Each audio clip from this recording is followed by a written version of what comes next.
Olá pessoal, sejam todos muito bem-vindos. Eu sou o Marcos Simões, psicanalista, e nós estamos aí numa série de vídeos falando sobre a depressão, e hoje nós vamos falar sobre os mecanismos de defesa. Como é que os depressivos trabalham esses mecanismos de defesa, como é que eles funcionam, como é que é essa interação com a realidade.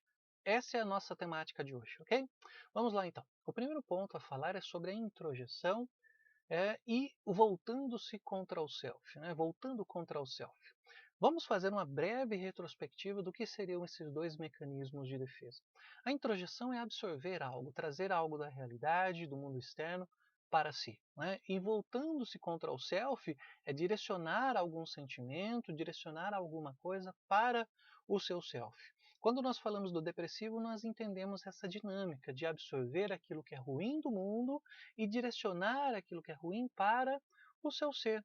Por isso que nós falamos que o depressivo ele tem uma dificuldade muito grande em sentir amor por si mesmo. Por quê? Porque tudo aquilo que ele absorve de ruim, ele direciona para o seu self, não absorvendo então aquilo que é bom, aquilo que é um amor para direcionar.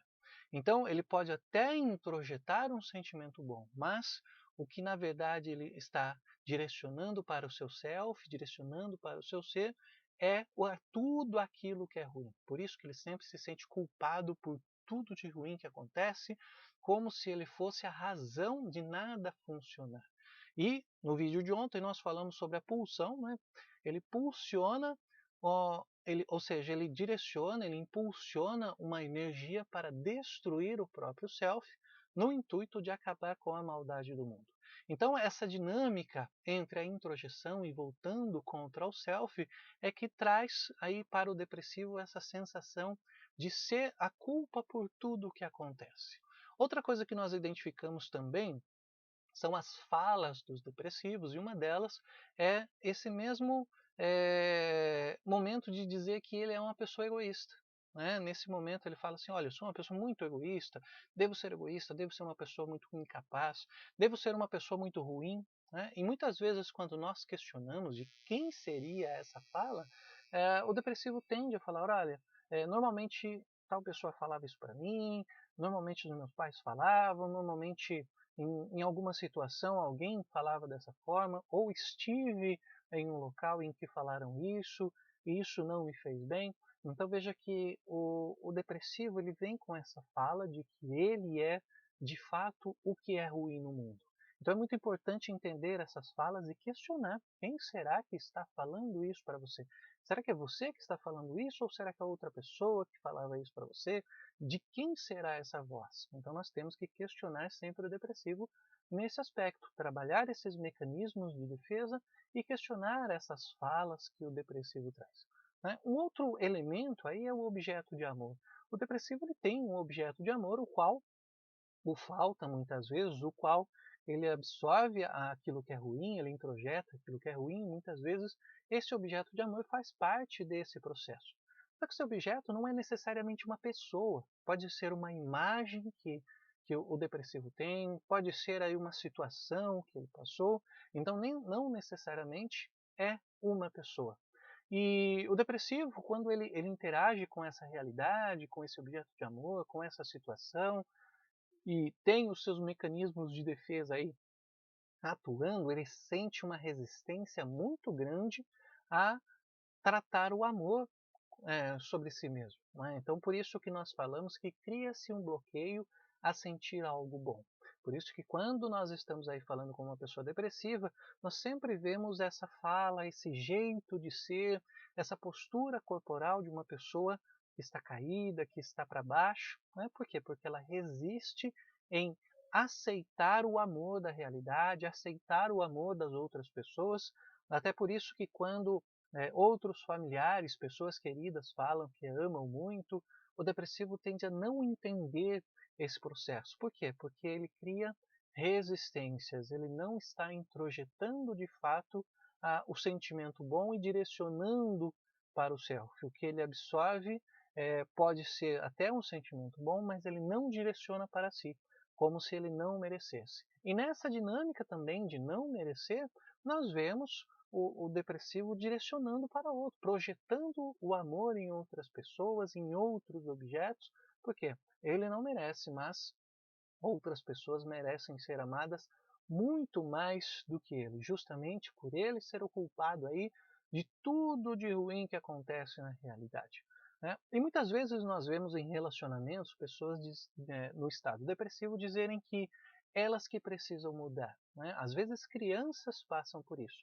Eu que preciso mudar para os meus pais estarem bem, né? Para os meus pais não brigarem mais, ou em relacionamentos, eu que preciso mudar para o meu parceiro ou a minha parceira, então estar melhor, começar a agir diferente. Sempre há aí um processo de culpa, se culpar por tudo que acontece. E quando nós falamos aí de voltar-se contra o self, né, voltando contra o self, nós entendemos uma dinâmica de redução de ansiedade. Por quê? Porque muitas vezes o ser humano ele tem uma dificuldade muito grande de lidar com aquilo que é desconhecido. E quando nós falamos do depressivo, há uma tendência aí de direcionar essa culpa para si, para ter o culpado por tudo o que acontece. Aí que vem a questão de sentir-se muito mal. Né? Então, direciona tudo para uma tentativa de reduzir essa ansiedade sobre toda essa maldade do mundo. Né? E por outro lado, quando nós falamos da introjeção, nós estamos falando aí de uma forma de se sentir completo, se completar de alguma forma com aquilo que é ruim, né? Para justificar esse sentimento de culpa que tem. Então, além de reduzir uma ansiedade, né, achando o culpado por tudo, há a introjeção aí de tudo que é ruim para completar essa fala, completar esse lugar de culpado. Um outro ponto também importante que é preciso a gente entender é essa dinâmica com as pessoas.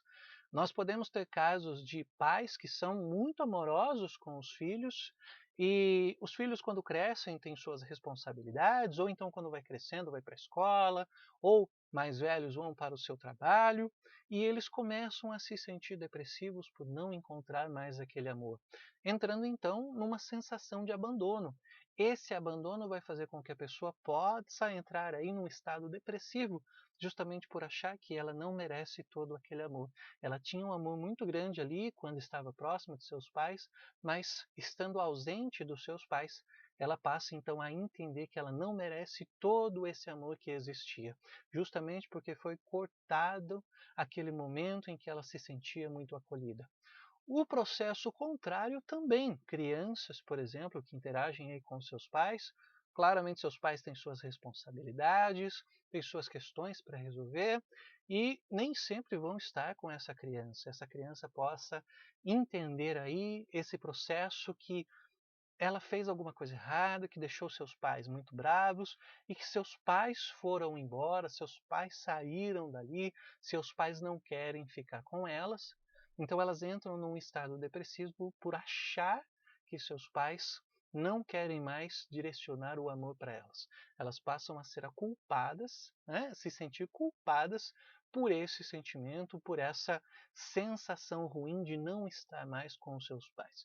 Por isso que é muito importante entender essa dinâmica do depressivo, como é que ele usa esses mecanismos de defesa e como é que ele se adapta à sua realidade, como é que ele interage com a sua realidade.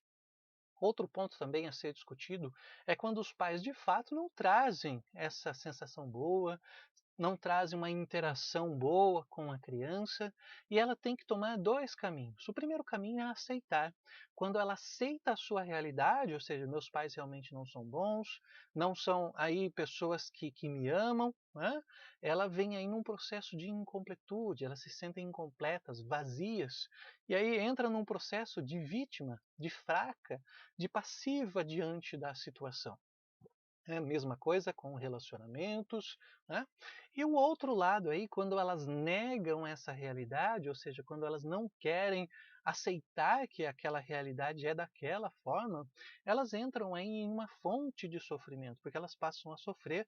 Os pais são daquela maneira, os pais não interagem com ela, os pais a tratam mal, mas ela então entende que ela é a culpada por toda a maldade. Então ela passa a entender também que ela tem um poder sobre essa maldade. Ela tem aí um certo empoderamento para controlar a maldade do mundo, já que ela está absorvendo tudo aquilo que acontece. Então são dois processos dinâmicos aí entre aceitar ou negar. E essa tentativa, de certa forma, vai trazer também aí um comportamento depressivo em algum momento da vida. Por isso que anteriormente nós falamos também do ambiente e dos pais, né? Os pais depressivos podem criar crianças depressivas e os pais aí, o ambiente, melhor, né? O ambiente depressivo também pode formar crianças depressivas.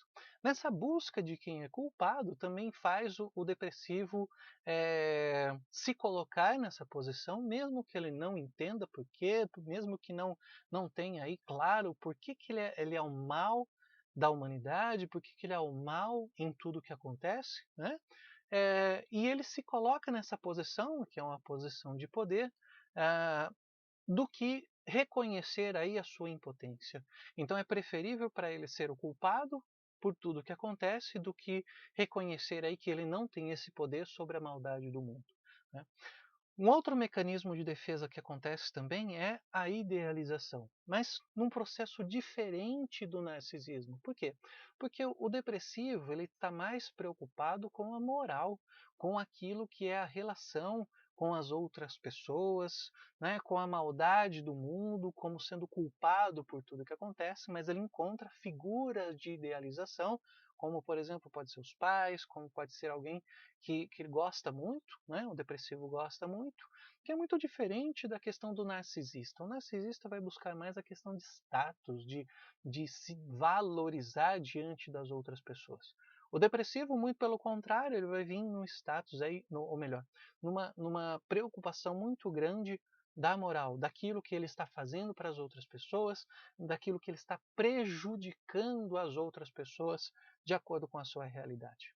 Mas e você? Já encontrou alguém que age dessa forma, que sempre fala assim: sou uma pessoa egoísta, sou uma pessoa ruim, tudo o que acontece é por minha causa? Já encontrou alguém que diz isso? Me conta aí nos comentários. Esse é o vídeo de hoje e até a próxima. Um abraço!